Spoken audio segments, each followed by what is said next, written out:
Dhe mendoj që nuk është i njëjtë, historike, ekonomike, mendoj që nuk është i njëjtë, totalisht është i ndryshëm. por e them brakilit në gjithë të histori, pra në marrëdhënien transatlantike mes Bashkimit Evropian ose Europës së tërësi, sepse këtu përfshihet edhe Britania e Madhe, e cila nuk është më pjesë e Bashkimit Evropian, dhe Shteti Bashkuar të Amerikës, është Ukraina dhe do të jetë Ukraina, sepse aty është investuar jashtëzakonisht shumë dhe në fillimin e konfliktit për të gjithë procesin historik të marrëdhënieve mes Rusisë dhe Ukrainës pas përfundimit të luftës botërore, pas përfundimit të luftës së ftohtë, Shteti Bashkuar të Amerikës dhe Bashkimi Evropian kanë qenë unison, kanë qenë aktor garantues në këtë proces. Ka ndryshuar diçka. Dhe interesat tashmë që janë përfshirë në këtë proces dhe qasjet të kundërta shpeshherë mes presidentit Trump dhe aktorëve evropian do të nxjerrin gjithnjë pa problematika dhe mendoj që kjo është një krizë e cila do të zgjas në kohë,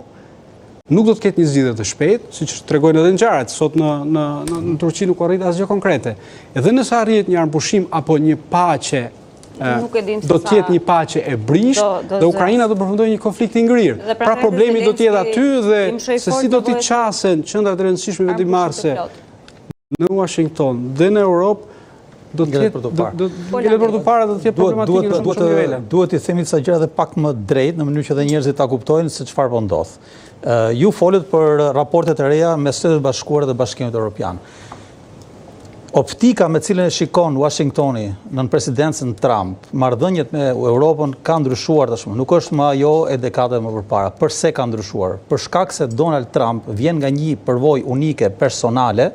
Ai shpëtoi 2 atentateve, ai domethënë u ndoq penalisht edhe u vu në një presion të jashtëzakonshëm nga të gjitha pikpamjet dhe arriti të triumfojë. Dhe ai domethënë mandatin e fitores, ai dëshiron domethënë ta jo thjesht ta menaxhoj brenda SBA-ve, por ta eksportoj. Nuk është e rastit që ai J.D. Vance për shembull mbajti fjalimin historik nëse ju kujtohet në konferencën e sigurisë në Munich, ku bëri të qarta piketat e reja të politikës jashtme amerikane. Së dyti, Donald Trump dhe Washingtoni zyrtar është mbështetës qartësisht i forcave të djathta dhe të quajtura ekstremiste në Europë. Për shembull për AFD-n gjermane, besoj bijem dakord që ajo mori suportin e drejt për drejt, domethënë të gjithë udhëheqësve amerikan. Dhe ditën kur shërbimi i zyra domethënë e sigurisë në Gjermani e shpalli të rrezikshme dhe domethënë praktikisht i hapi rrugën ligjore ndjekjes dhe survejimi dhe një farë mënyre domethënë të aktiviteteve të AFD-s, SBA reagoi ashpër domethënë dhe gati quajti një akt kundër lirisë, kundër demokracisë.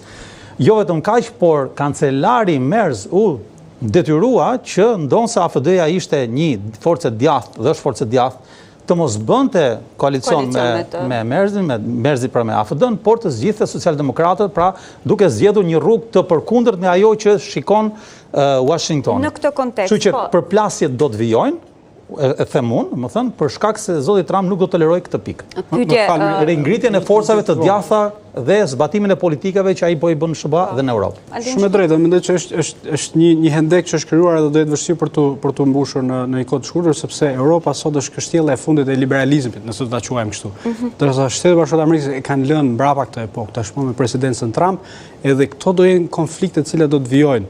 Efekti që këta do të kenë. Edhe menaxhimi i krizës madje në Ukrainë është bërë në një farë mënyrë komplet në një mënyrë që diplomacia nuk e njeh. Për shembull, marrëveshja për mineralet apo jo zonja Zhulali është një marrëveshje e cila praktikisht rrëzoi gjithë themi retorikën dhe narrativën